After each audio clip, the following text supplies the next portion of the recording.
Yon, ito naman tayo mga kababayan, pero bakit magpatuloy sa ating pag-uusapan? Ako muna ibabati ng magandang hapon sa aking mga subscribers dyan, sa aking mga viewers. Maraming salamat sa inyong suporta. Shoutout sa inyong lahat. Yun ang tuloy na tayo kagad sa ating pag-uusapan. At sa video na ito, pag-usapan natin ulit itong napakayabang, napakasinungaling na si Epifanio Labrador, ang vlogger na tapang-tapangan, ngunit ang katotohanan ay supot naman. Yun ang mga kababayan, nakarma na talaga ng tuluyan si Panyong, namayat na, umaba na yung liig, lumaki na yung kanyang mga mata, mga kababayan.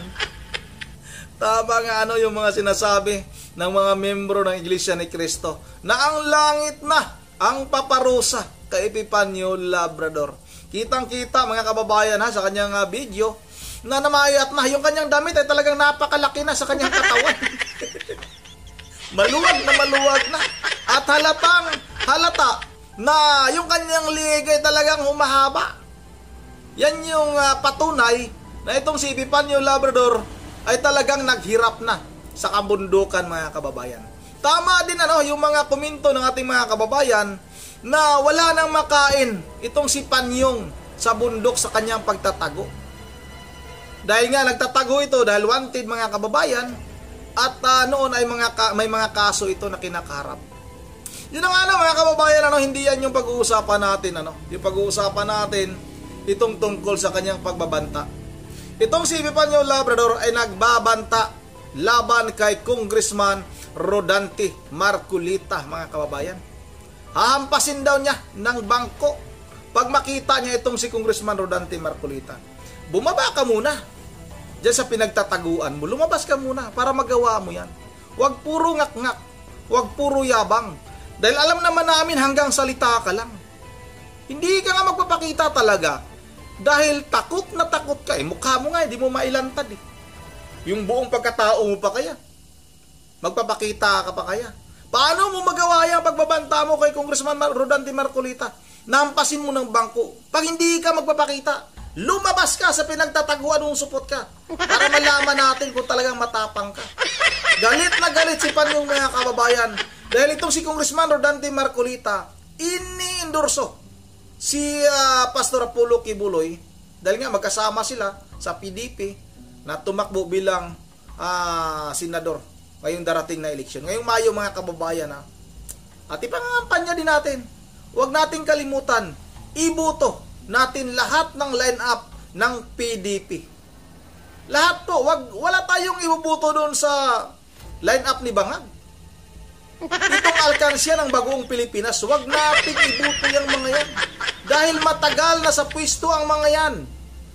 Matagal nang nanungkulan sa ating pamahalaan. Pero anong ginawa ng mga yan? Katulad na lang ng isa dyan na nakulong na. At yung iba pabalik-balik na lang. Anong nagawa? Anong nagawang tulong sa ating mga kababayan? Ganun pa rin tayo. Naghirap pa rin tayo. Tingnan nyo itong QOGC. Kung gaano kaganda ang lugar ng QOGC na pagmamay-ari ni Pastor Apollo Kibuloy. Dapat yan yung ating piliin. Kasi nga, may malasakit.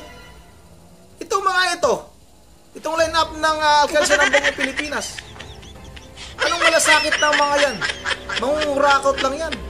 Kaya ikaw, Panyong, galit na galit ka kay Pastor Apollo Kibuloy dahil yung mga ginagawa, yung mga ibinibintang mo kay Pastor Apollo Kibuloy ay gawain mo. Katulad na lang ng pang-aabuso sa mga kababaihan. Yan talagang gawain mo talaga. May upload tayo niyan. Dahil nga, noon, nakulong itong si Epifanio Labrador dahil sa kasong panggagahasa at droga. Yan talaga yung kanyang kaso, mga kababayan. Hindi totoo yung sinabi niya noon na kaya siya nakulong dahil nakapatay siya. Dahil nga yung kasama niya sa kulungan na si Bubong Tanasan ay nagsalita na noon na itong si Epifanio Labrador o si Jimel Hobro ay kasama niya sa kulungan. At ang kaso nito ay droga at panggagahasa. Ikaw ang totoong nang-aabuso sa mga kababaihan. Yung mga ibinibintang laban kay Pastor Apollo Kibuloy, na-dismiss na yun noon. Ngayon lang ulit binuksan yan. Dahil nga sa tingin ng administrasyong ito. Banta yan, banta yan si Pastor Apollo Kibuloy dahil nga yan ay malaki ang maitutulong sa darating na 2028 presidential election kay VP Sara Duterte. Kaya ginawa nila ng kasalanan. Kahit na mga na-dismiss na kaso noon ay talagang pinabubuksan nila. Kaya Panyong, gamitin mo yung gamong-gumong utak sa kababanda. Tutusukin ko yung napakalaki mong mata. Dahil namayat ka na. Pag namayat ang tao, mga kababayan, ay lalaki talaga yung mata. Kung ano-ano pang lalait ang sinasabi nito sa kanyang mga binabatikos. Kaya na naman, si Congressman Rodante Marcolita na naman, hindi lalait. At hindi pa na siyahan ang hindot, nagbanta pa. Nampasin niya ng bangko. Baka Panyong, pag bumaba ka dyan sa pinagtataguan mo, baka di ka lang maihi dyan sa luwal mo. Baka masubra pa sa maihi. Dahil alam ko na mayabang ka lang pero duwag ka. Sobrang duwag ka. Duwag ka. Huwag kang magmayabang. Ito na mga kababayan. Huwag na natin itong patagalin. Sabay natin itong panoorin. So kung pag-usapan natin ngayon, ito pong mga naging pahayag po ni Marcoleta na isang membro ng Iglesia ni Manalo. Iglesia ni Manalo na Diablo na nagsasabing Iglesia daw ni Cristo. Alam niyo, pag sinabing Iglesia ni Cristo, alam nito ang katotohanan. At ang tunay na Iglesia ni Cristo, hindi nakikipagkaibigan sa mga taong mapagpanggap. Hindi nakikisama sa mga taong nagpapanggap na si Kristo o makapangyarihan. Alam nyo, dito sa video nito mapapanood ninyo, masasabi ko po na talagang dahil po sa pera, dahil po sa impluensya, dahil po sa politika, nagagawa niyang babuyin, nagagawa niyang kalimutan yung aral at turo ng Diyos sa kanila. So dito mo rin malalaman, itong si Marcoleta ay talagang demonyo din na katulad po ni Kibuloy. Paano ko nasabi? Mamaya po papaliwanag ko sa inyo kung gaano po kademonyo yung putang inang Marcoletang ito. Itong malaking matang itong diputang ito na masasabi mo talagang Diablo rin katulad ni Kibulok. So ito't panoorin po natin mga minamahal kong mga kababayan. Mga kababayan, ako po'y humihiling sa inyo na tulungan po ninyo ang buong team ng PDP Laban. Ako po at kasama na rin po si Pastor Apollo Kibuloy para lahat po kami ay makarating sa Senado at magawa po namin yung sama-sama naming ipinangako sa inyo. Lalo na po yung pagtatama sa maraming mali na nakikita natin sa ating bansa. Salamat po sa inyong lahat at kasihan nawa tayo ng ating Panginoong Diyos. Salamat po. Ayun mga minamahal ko mga kababayan. Alam niyo mga minamahal ko mga kababayan, masasabi mo talaga si Raul gago tong membro ng Iglesia ni Manalo na Diablo eh. Alam ni Marcoleta na nagpapanggap lang na Diyos-Diyosan. Etong si Kibuloy. Alam yan ni Marcoleta. Alam ni Marcoleta na hindi si Kibuloy ang nagmamayari ng ating buhay. Sino alam nagsabi? ni Marcoleta bilang isang membro ng Iglesia ni Cristo, kung siya man talaga Iglesia ni Cristo at hindi Iglesia ni Manalo, alam niya na si Kibuloy ay hindi ang siyang nagmamayari ng buong mundo, maging ng ating mga kaluluwa. Bugok talaga ito. Pero bakit ini-endorso niya? Bakit ini-endorso niya? Diba? Gumagamit pa siya ng salitang kasihan nawa tayo ng ating makapangyarihang Diyos. Diba? Talagang masasabi mong demonyo yung putang ina mo. Isa lang ang masasabi ko sa'yo, Marcoleta, putang ina mo ka. Tarantado ka. Sarap sa gilitan ito. Hindi ka ba tinuruan ng Iglesia ni Cristo? Hindi mo ba alam ang tunay na aral ng Iglesia ni Cristo? Dimuho ka? Ini-endorso mo yung isang rapist. Ikaw yung rapist. Ako sasabihin ni Degonyo, mas matalino ka kesa sa kanya. Putang ina ninyo. Mga tarantado kayo. Mga kiki ng ina ninyo. Ha? Kayo. Ano? Kayo, lalong-lalo Ano? kay Eduardo Manalo, ikaw mongoloid kang diputa ka. Paling kita eh. Hindi mo ba itinuro dito sa membro mong si Marcoleta na si Kibuloy ay isang kulto? Na leader ng isang kultong reliyon? Ha? Hindi ba kayo nahihiya sa ginagawa ni Marcoleta? Ini-endorso niya yung isang taong rapist, Nako! isang taong namolestya, isang taong walang awa kung bumaboy sa mga kababaihan. Ang galing mo magsalita. Teteng, napaka-desperado mo naman talaga, Marcoleta. Ha? Congressman ka, may pinag-aralan ka, pero siraulo ka. Arantado ka. Dapat ka lang pagmumurahin ka, demonyo ka. Sarap hampasin ng bangko yung pagmumukha mong malaking mata mo. So, pag-usapan natin. Ayan na. Narinig nyo mga kababayan ha? Sarap na hampasin yung pagmumukha ni Congressman Rodante Marcoleta ng bangko. Ang galing mong magbintang. Palibasa kasi, ikaw yung may kasong panggagasa.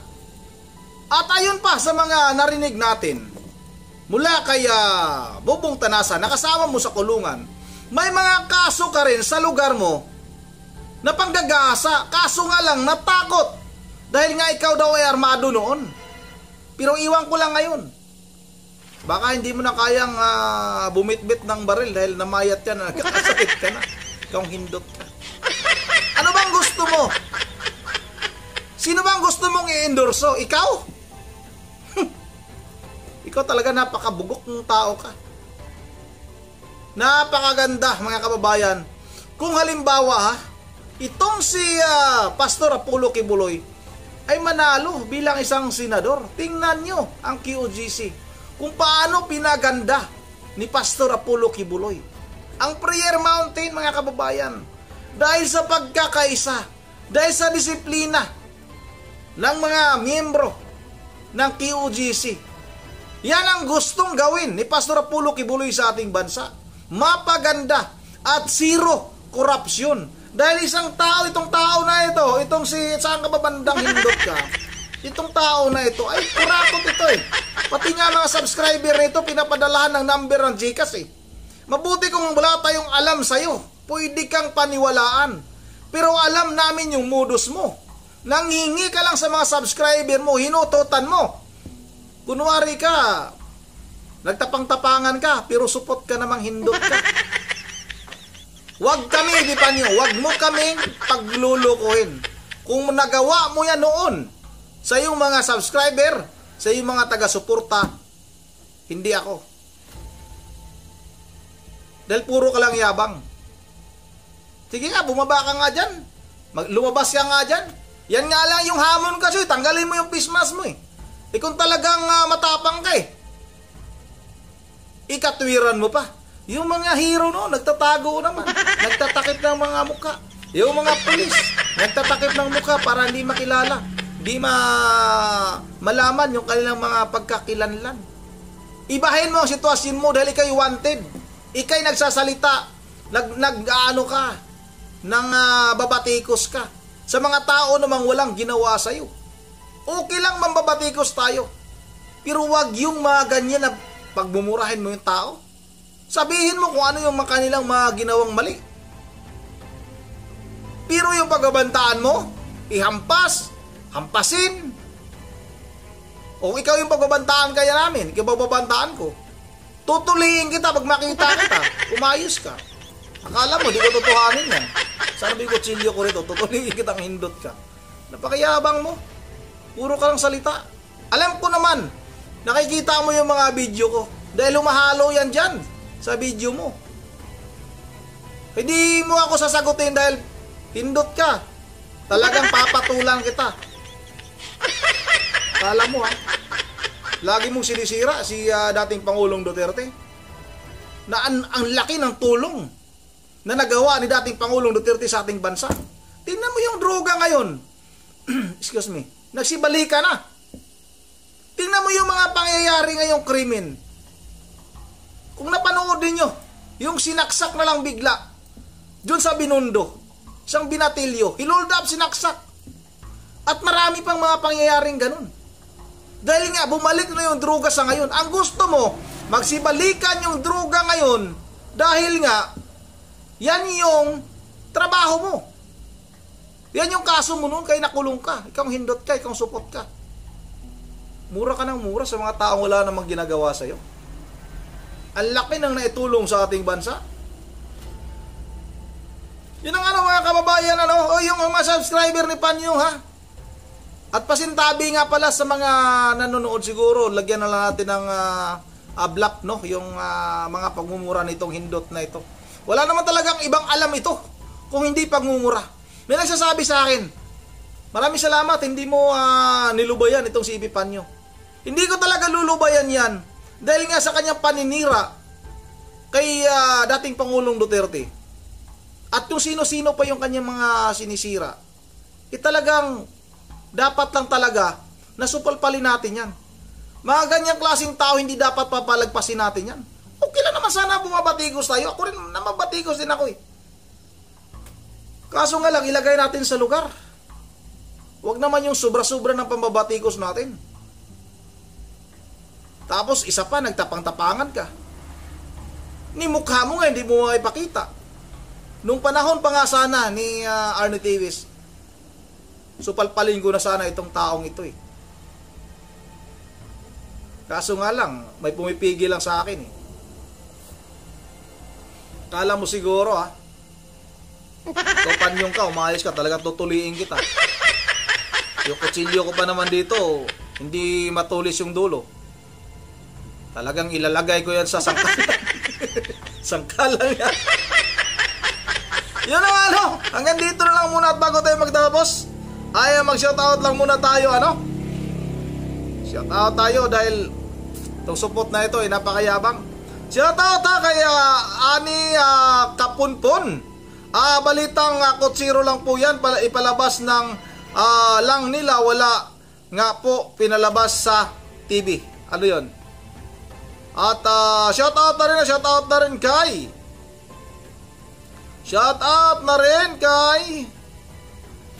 sino ba ito? Member Jeff Diyos sa Pulilan, Bulacan. Good Aaron ni TV News, ingat lagi at more blessed from Pulilan, Bulacan. 72 years old na si Mama Bergie. Maraming salamat sa iyo, Ma'am Bergie, at shout out na rin sa inyong mga apo, si Coco, si Dion at saka si Yuri. Yun, nakuha ko na rin. Shout out na rin kay Idol Sami Trabahada Cooper ng tawag nito ng Boracay. Good evening po, Idol. Go lang po, Idol. Pa-shout out naman dito sa Boracay po, Idol. Salamat po, maraming salamat sa iyo, Sami. Excuse me muna Trabahada Cooper ng Boracay. Shoutout kay Ma'am Joyce ng Japan, si Inday BP Sara Duterte Carpio. Talagang simple lang, dati kasing military. Yan, totoo talaga simple nga tao. Nakita nyo mga kababayan yung video na in-upload ko kahapon? Kahapon ba yun? Isang araw? O kahapon nga. Nakapatong sa dalawang upuan habang nakipag-usap sa mga tao na nandoon, at talagang masayang masaya yung mga tao na nakipagkwentuhan, samantalang si Bangag gumagano'n bago magsalita, hindi niya tuwid yung kanya mga pananalita, dahil nga siya ay ang tawag natin sa kanya, siya ay Bangag. Yan kapunpon na si Ipi matatakot. Ay bakit hindi naglabas ng mukha kung matapang yan? Magpakita siya kung talagang matapang yan. Pumunta siya dito sa Bohol. Maraming nagkakapon dito. Ipapakapon ko yan. Shoutout na rin Shoutout na rin kay Ma'am Elisa Borbe. At saka walang ayuda Idol Ronde.